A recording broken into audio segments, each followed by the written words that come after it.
Ya Allah, mari kita melestarikan budaya bangsa kita melalui gemar membaca.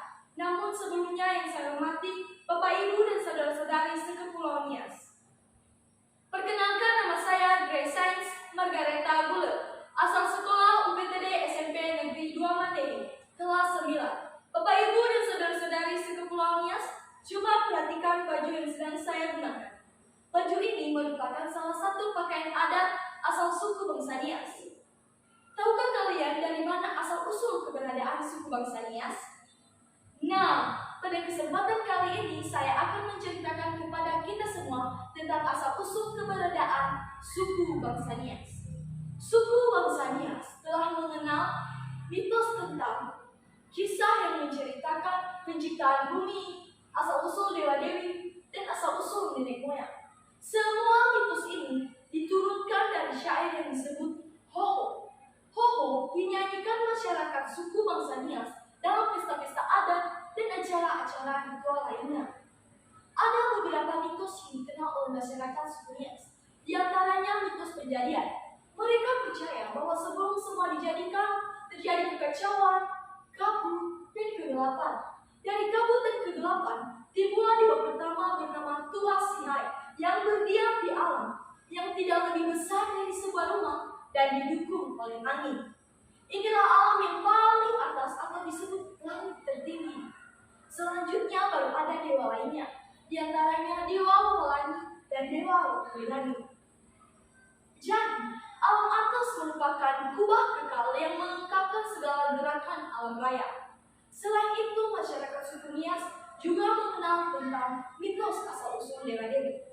Ada dua dewa terpenting masyarakat suku Nias, yaitu Dewa Pelangi yang menguasai alam atas dan Dewa Wedani yang menguasai alam bawah.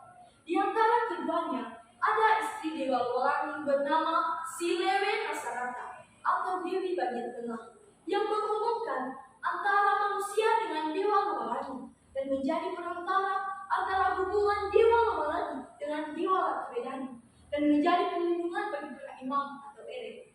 Meskipun sama-sama berasal dari suku bangsa Nias, Harun Hadiwiono mengatakan atau membedakan tentang mitos Nias Utara dengan mitos Nias Selatan. Nias Utara percaya kepada Tuhan Dewa Sihai sebagai tokoh dewa pertama, yang dimana ketika dewa ini menghembuskan nafas terakhirnya, maka lahirlah Dewa Alwanani. Ketika Dewa Alwanani mati, maka lahirlah pohon dunia atau Karoa.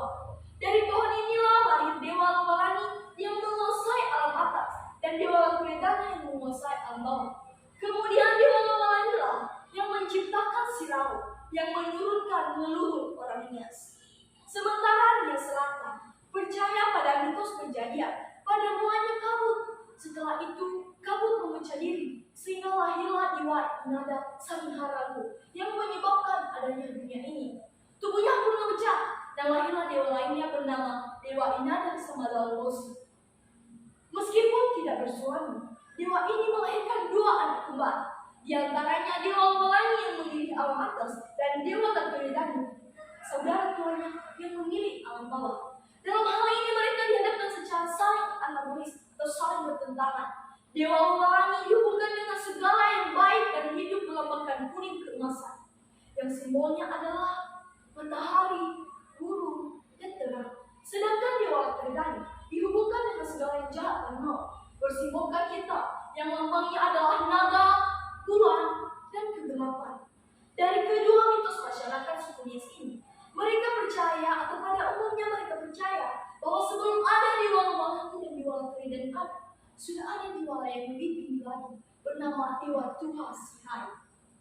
Dan tahukah kalian, menurut versi lain buku Kujayyaningrat dan mitologi, nenek moyang suku bangsa Nias berasal dari langit yang paling atas, yaitu Teteholi Anaha, suatu negeri yang sangat indah, mirip seperti surga dalam agama Kristen.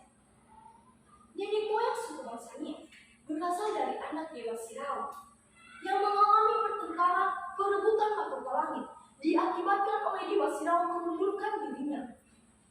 Dengan Dewa Sirau mengadakan uji ketangkasan kepada 9 anaknya dengan menarik di atas mata pedang atau tombol yang dipancapkan di depan lapangan istana. Kemenangannya pun diraih oleh anak yang paling musuhnya bernama Luo Mebena. untuk menenteramkan kedelapan anaknya yang lain.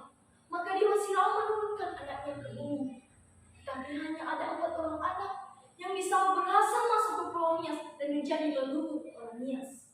Di antaranya ada Hia yang berdiam di Gombong, Nias Selatan. Ada Gese yang berdiam di Lahewan, Nias Utara. Ada Hulu yang berdiam di Mandehe, Nias Barat. Dan ada Gairi yang berpusat di Gide, Nias Timur. Sementara keempat anak Sirau yang lainnya mengalami kecelakaan. Di antaranya karena berat badannya, dia jatuh menembus bumi dan menjelma menjadi ular yang besar. Yang satu tersangkut di atas pohon dan menjadi hantu hutan. Yang satu tercebur di dalam sungai dan menjadi hantu sungai. Yang satunya terjatuh di atas bebatuan dan menjadi leluhur orang-orang kebal. Walter Lee beranggap karena kepercayaan masyarakat suku Nias bahwa manusia unggul hanya turun di Pulau Nias saja, membuat mereka beranggapan bahwa manusia unggul hanya turun di Pulau Nias, sehingga masyarakat Nias atau Orina tidak perlu lagi bergaul dengan manusia lainnya. Ini adalah salah satu ketutupan masyarakat Nias dan menetapkan kebudayaan masyarakat Nias yang tetap.